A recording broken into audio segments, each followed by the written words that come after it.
Misa, queridos hermanos, cada vez me parece más la reunión de familia, la familia de la comunidad arquidiocesana, que reunida en la catedral, templo central de la comunidad, y a través de la radio presente también el pastor con muchas comunidades parroquiales, comunidades de base, en ermitas o en hogares, comparte las alegrías, las esperanzas, las angustias, los ideales que deben ser común para todos nosotros. Y por eso esta especie de noticiero o de avisos que inicia la homilía no es simplemente por informar, es para compartir, para que los que simpatizan con la Iglesia sientan la unidad de estos ideales o de estas esperanzas o tristezas, y los que no comparten con nosotros al menos conozcan el camino por donde marcha nuestro pueblo de Dios. Pero me da gusto saber que cada día van aumentando más los que simpatizan con la vida de la Iglesia. No conmigo, yo soy muy secundario como persona, sino con la Iglesia a la que indignamente yo represento, sabiendo que todo aquel que me aprecia a Jesucristo, a quien represento, y todos aquellos que me calumnian, que me desprecian, que me persiguen, no es en mi persona donde termina esa actitud de rechazo, sino que rechazan al mismo que me envía.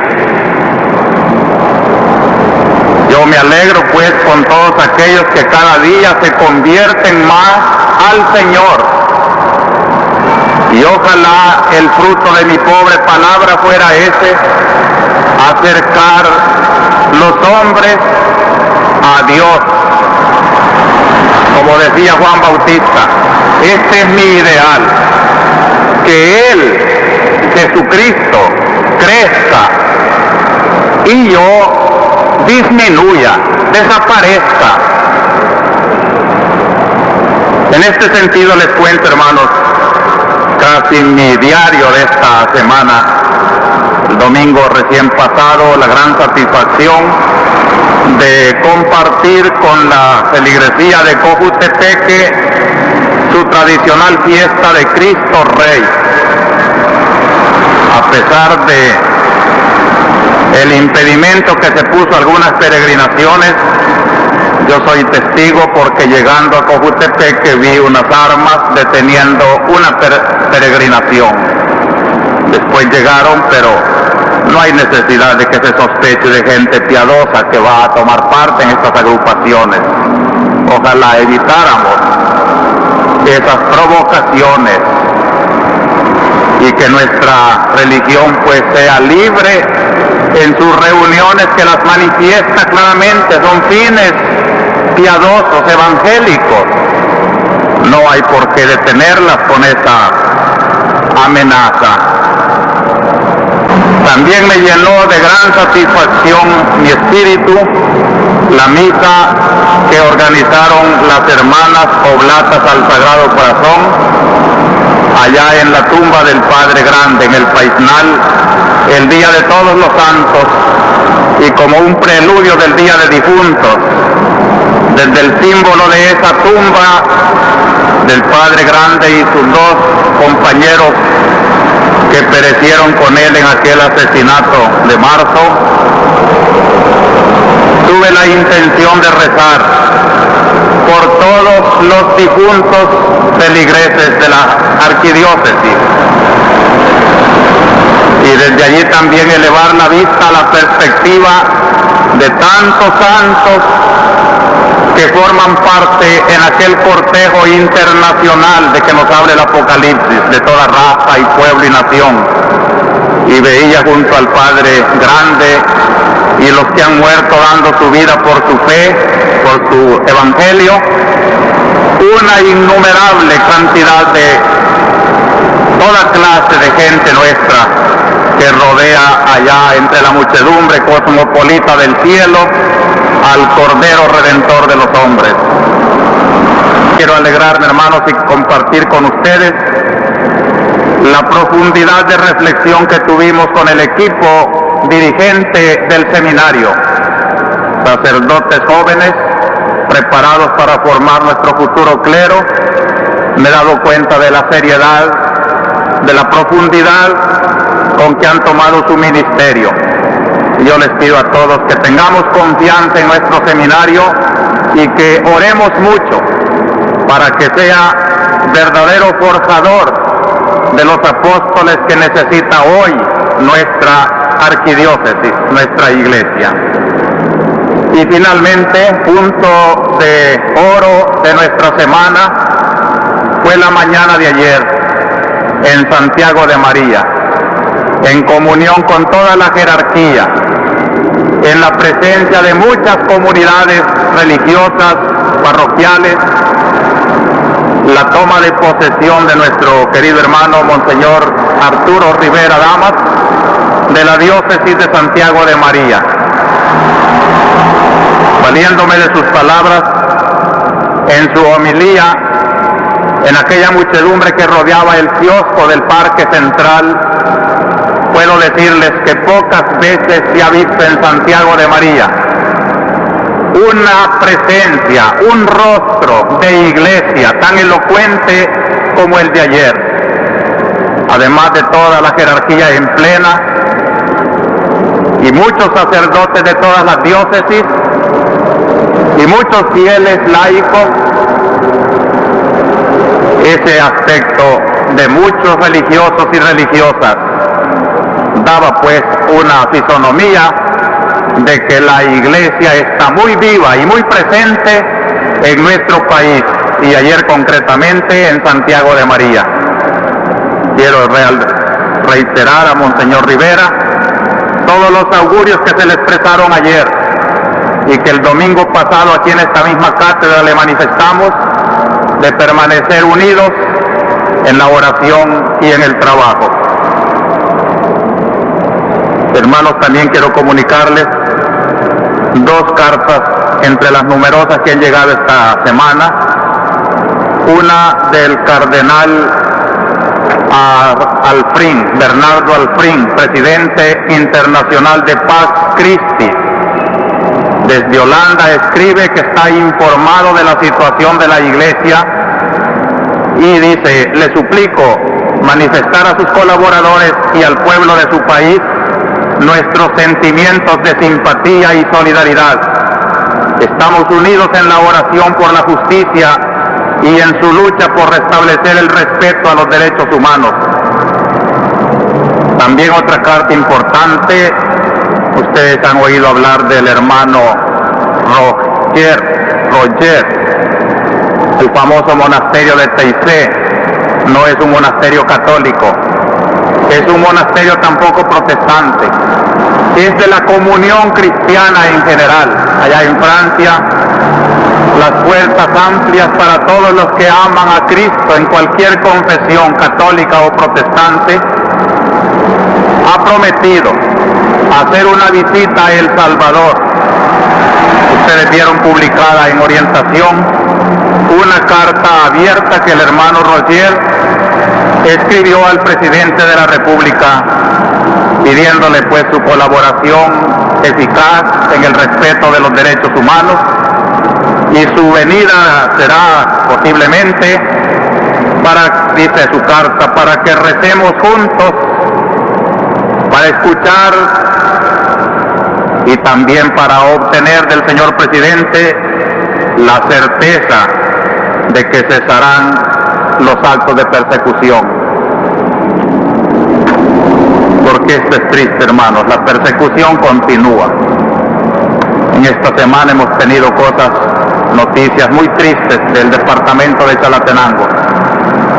Pero la más triste que nos llegaba al fin de semana es el atropello contra el párroco de Ocicala, padre Miguel Ventura. Ciertamente no pertenece a nuestra diócesis, es de la diócesis de San Miguel. Pero un sentido de solidaridad me lleva a protestar contra este atropello de un hermano sacerdote. Tengo detalles muy crudos de cómo lo amarraron como a un vil asesino, lo atropellaron, lo tuvieron preso en la policía de Gotera. Junto con él otros catequistas también han sufrido y se han desaparecido. No hay tiempo de entrar en detalles, pero sí, ciertamente, para decir que esto no fomenta la opinión de que las relaciones con la Iglesia están mejorando. Y sí quiero recordar que el canon 119 de nuestras leyes eclesiásticas disponen: todos los fieles deben a los clérigos reverencia según sus grados y oficios, y cometen delito de sacrilegio si infieren a los mismos injuria real. Todo aquel que toca a un sacerdote, mucho más con el espíritu con que tocaron al padre Miguel Ventura, son reos de sacrilegio. Y la ley también sanciona en el canon 2343 el que impusiere manos violentas en la persona de los clérigos o de religiosos de uno u otro sexo, cae ipso facto en excomunión reservada a su ordinario propio, el cual, si el caso lo exige, debe además castigarlo con otras penas según su prudente arbitrio. Quiere decir pues que todos los que amarraron al padre Miguel o atropellan a cualquier sacerdote quedan excomulgados por el mismo hecho de hacerlo, y solo el obispo propio los puede levantar esa sanción. En este caso le toca a Monseñor Álvarez levantar esa pena de excomunión cometida contra uno de sus sacerdotes, o castigar a los reos de sacrilegio con penas mayores. Creo que basta cuanto se ha dicho, hermanos, para comprender pues por dónde marchamos en este momento de nuestra Iglesia. Y desde este momento histórico levantamos nuestra mirada para contemplar en la homilía de hoy, a la luz de las palabras tan bellas que nos ha leído la Iglesia, y podíamos titular esta homilía: la Iglesia escatológica. La palabra escatológico, ciencia de las cosas últimas, nos evoca que la Iglesia señala al hombre, al pueblo, las cosas últimas, su destino, hacia dónde camina como hombre, como patria, como comunidad. Lo escatológico constituye en la teología actual uno de los temas más importantes.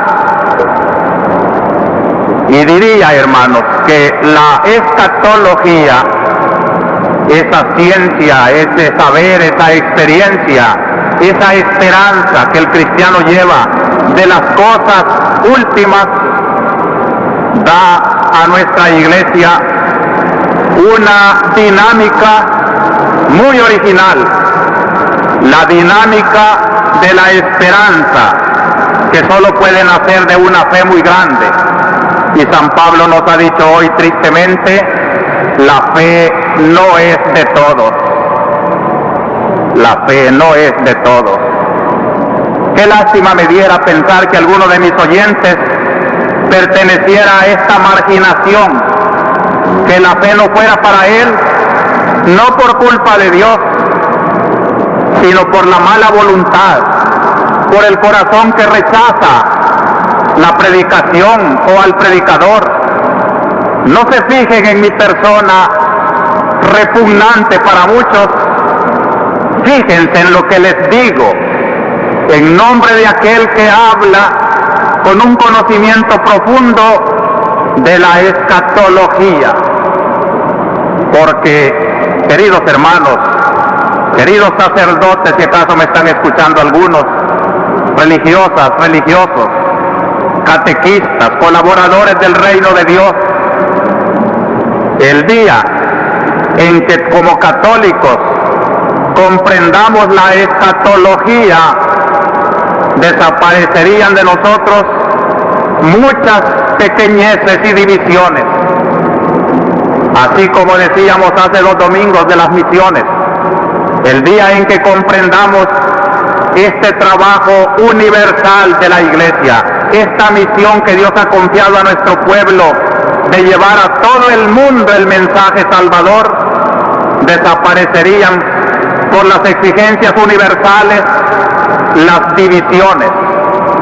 Les hacía un llamamiento a mis hermanos protestantes a luchar, no por sembrar más sectas, no por hacer más picadillo el cristianismo, sino por unir, que nosotros, protestantes y católicos, por estar divididos, y más ustedes, protestantes, por dividirse en tantas sectas, llamándose todas cristianas, profesando todas la Biblia, estamos dando un testimonio espantoso, como si Cristo estuviera partido, decía San Pablo. Si no hay más que un Cristo, y tenemos la obligación de unificarnos en su mensaje, matando en nosotros egoísmos, modos personales de pensar, para presentar la única fe en el único Cristo, formando el único rebaño que salvará al mundo entero. Pues así también, si esa perspectiva universal nos es necesaria para unirnos más, creo que otra dinámica, otra fuerza que nos uniría tremendamente sería esta perspectiva escatológica, el saber que caminamos hacia el mismo rumbo, el saber que somos tripulantes de la misma nave, el saber que es un mismo faro que está iluminándonos con su misma luz para atraer la nave en medio de las borrascas del tiempo y de la vida. ¿Qué nos enseña acerca de la escatología este domingo? Y quisiera que se fijaran en esta circunstancia. Prácticamente es el último domingo del año eclesiástico. El otro domingo es propiamente el último, pero la Iglesia ha querido coronar el año eclesiástico con la fiesta de Cristo Rey. El otro domingo estaremos celebrando el Domingo de Cristo Rey, como corona de todo el año litúrgico, el Rey del tiempo, el Rey de todos los años, corona y principia los años de la vida. Por eso hoy, domingo 32 del tiempo ordinario, prácticamente es el fin de año, el último de nuestras reflexiones sobre la Iglesia. Qué oportuno es este fin de año eclesiástico para que la Iglesia, así como nosotros el 31 de diciembre, analicemos qué hemos hecho en el año, hacia dónde están orientados nuestros pensamientos en el año nuevo. La escatología pues es como una brújula puesta en nuestra nave para mirar si caminamos bien. Y por eso las lecturas nos hablan de ese más allá, la resurrección. La primera lectura es uno de los pasajes más heroicos, una epopeya preciosa de la Biblia. A partir de Alejandro Magno, en sus conquistas por el oriente, comenzó para la Tierra Santa un periodo muy peligroso que lo continuaron los reyes, los Seleucidas, y en el caso de la lectura de hoy, un rey llamado Antíoco. Era el proceso de helenización, se llama así, el querer introducir en Palestina costumbres griegas. Eso quiere decir helenización. Helénico es lo mismo que griego. Las costumbres griegas, paganas, gimnasias, estadios, todo esto iba en muchas cosas contra la ley sagrada de Moisés. Y había choque. Siempre que se quieren imponer otros criterios a los sentimientos auténticos del pueblo, hay choque, no hay bienestar. La imposición helénica de Antíoco despertó la sublevación en el pueblo. Una familia, Matatías, con sus 7 hijos, el más famoso fue Judas, el Macabeo, lograron organizar el ejército contra esta invasión pagana en la Tierra Santa. Y a la luz de ese heroísmo surgían en Palestina hechos muy hermosos. El que nos ha leído la primera página de hoy nos cuenta el caso de una madre que tenía 7 hijos, madre fiel a la ley del Señor, no quería sacrificar carnes de puerco a los falsos dioses helénicos. Y por no obedecer, fueron martirizados uno por uno sus 7 hijos. Y en esa página del libro de segundo de los Macabeos, lean el capítulo 7 del segundo libro de los Macabeos. Allí tienen una teología del martirio, una teología que hoy necesita mucho nuestro pueblo, la teología del testimonio de fidelidad a la ley de Dios antes que obedecer a los que profanan la ley del Señor, los derechos del Señor. Sacando el conjunto de las respuestas de los 7 niños o hijos, uno será más grandes, se concluye que en el pensamiento de Israel privaban estas ideas. Hay que obedecer la ley de Dios, aun cuando suponga el riesgo de morir. ¿Qué principio más valiente? Pero esto se afianzaba en una gran esperanza. Segundo principio, porque aquel a quien lo mutilan, le cortan la lengua, los brazos, lo despedazan, por la ley de Dios resucitará con sus miembros íntegros, y esa vida que le quitaron los poderes de la tierra se la devolverá glorificada el Señor. También resucitarán los verdugos, dice la Biblia, pero no para recibir gloria, sino el castigo merecido, la ignominia, si no se arrepintieron de su pecado. Esta teología también nos lleva a este pensamiento. No es que los martirizados sean los santos y los otros sean los malos. También dicen los Macabeos, Dios castiga los pecados de sus hijos por medio del azote de los injustos. Pero mientras que sus hijos castigados por la providencia de Dios van a recibir premio y galardón por su enmienda, los que sirvieron de azote a los hijos de Dios, si no se arrepintieron de sus crímenes, serán echados a la ignominia eterna. ¿Qué teología más bella? Es la que luego vemos aplicarse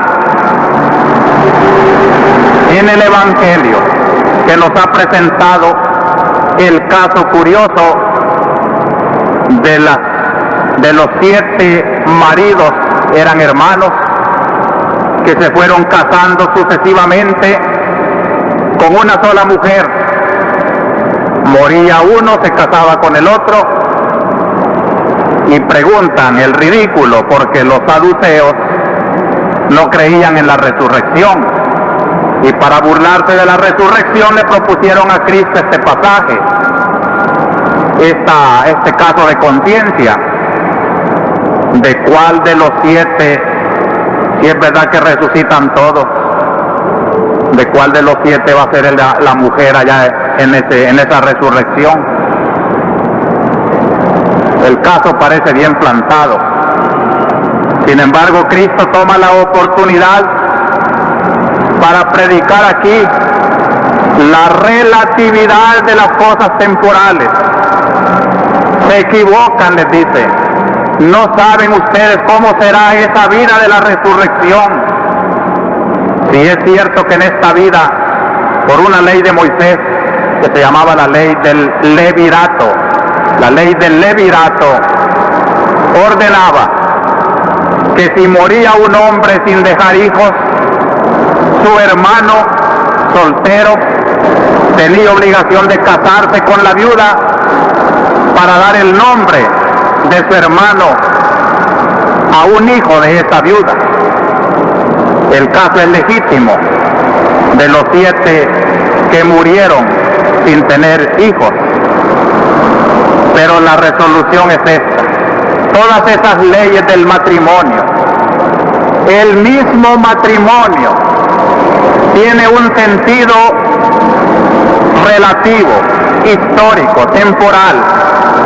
Solamente es necesario que el hombre y la mujer tengan hijos en esta tierra donde es necesario conservar el género humano. Pero en la resurrección, donde serán inmortales, no se tendrá en consideración esa relación sexual.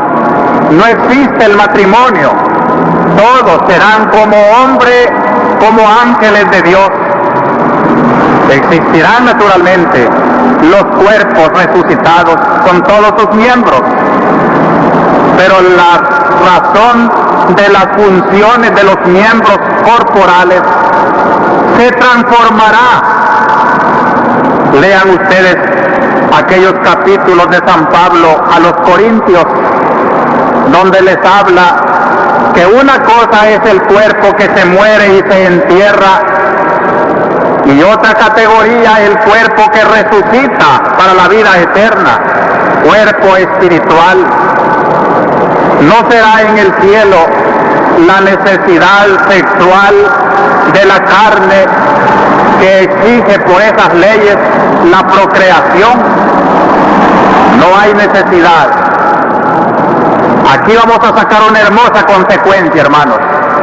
Esta homilía nos da la oportunidad para ver las aberraciones de aquellos que abusan de los placeres sexuales. El evitar los hijos, la homosexualidad, las relaciones prematrimoniales, el aborto, la prostitución, es únicamente poner un uso de funciones corporales al servicio del placer, del egoísmo. Y esas cosas las ha dado Dios para fines muy grandes. He aquí lo escatológico, la finalidad de lo último. Si frente a las relaciones humanas pensáramos siempre la finalidad de mi vida, no existiría ese desorden que llamamos aquí la explosión demográfica, que no es en el matrimonio precisamente, sino fuera del matrimonio. El machismo, el hombre que va dejando hijos por todas partes, ese es el culpable de la explosión en El Salvador. Un matrimonio ordenado, todo El Salvador con matrimonios ordenados, no tuviéramos este fenómeno espantoso de tantos hijos sin padre, frutos nada más del placer de un momento de la relación sexual. Y así de lo demás, si se tuviera en cuenta lo relativo de lo temporal, los que están en el poder no lo absolutizarían, sino que lo usarían para el bien común. Tuvieran en cuenta que hay un juicio de Dios que va a pedir cuenta a gobernantes y gobernados del ejercicio de sus facultades. Y las riquezas, si se tuviera en cuenta que el becerro de oro no es más que un ídolo, que va a desaparecer, que cuando uno muere se va con las manos vacías de todas las cosas temporales, lo escatológico, si se tuviera la idea escatológica en el uso del dinero, en las relaciones de patronos y obreros, en el trato de los portadores, si la escatología iluminara esas relaciones, ¿qué relativo aparecería? Todo lo temporal, el dinero, los placeres, el poder, es relativo. El mismo matrimonio, que parece tan estable, es relativo. El celibato sacerdotal y religioso es relativo. Si nosotros, sacerdotes, hemos aceptado una renuncia al matrimonio, tenemos que ser fieles, precisamente porque hay que dar testimonio en medio de los casados que las relaciones sexuales solo tienen un valor relativo, y que los hombres y las mujeres célibes o que no se casan, los solteros que viven en castidad su soltería, ya están dando testimonio de lo que será la otra vida. Serán como los ángeles, dice Cristo en el Evangelio de hoy. No morirán, serán inmortales, no necesitarán las cosas de la carne. Ojalá, hermanos, que me haya hecho comprender para que un soplo de espiritualidad sea la mejor respuesta a tantos problemas que han hecho como del sexo el centro de la vida, el centro de las preocupaciones.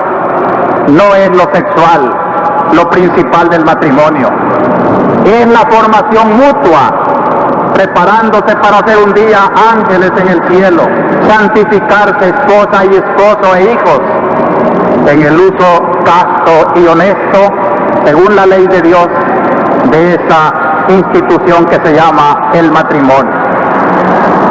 Y por eso, hermanos, como centro de esta escatología, San Pablo, en su carta a los tesalonicenses, propone a Cristo nuestro Señor. Cristo es la explicación del cristiano. Hermanos, como quisiera yo grabar en el corazón de cada uno esta gran idea. El cristianismo no es un conjunto de verdades que hay que creer, de leyes que hay que cumplir, de prohibiciones. Así resulta muy repugnante. El cristianismo es una persona que me amó tanto, que me reclama mi amor. El cristianismo es Cristo.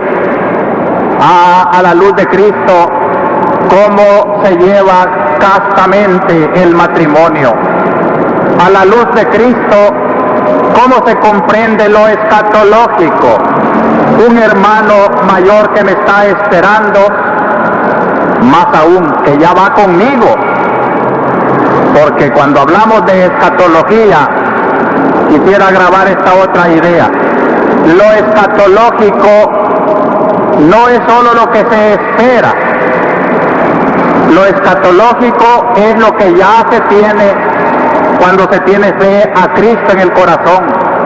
No esperamos morir para ser felices.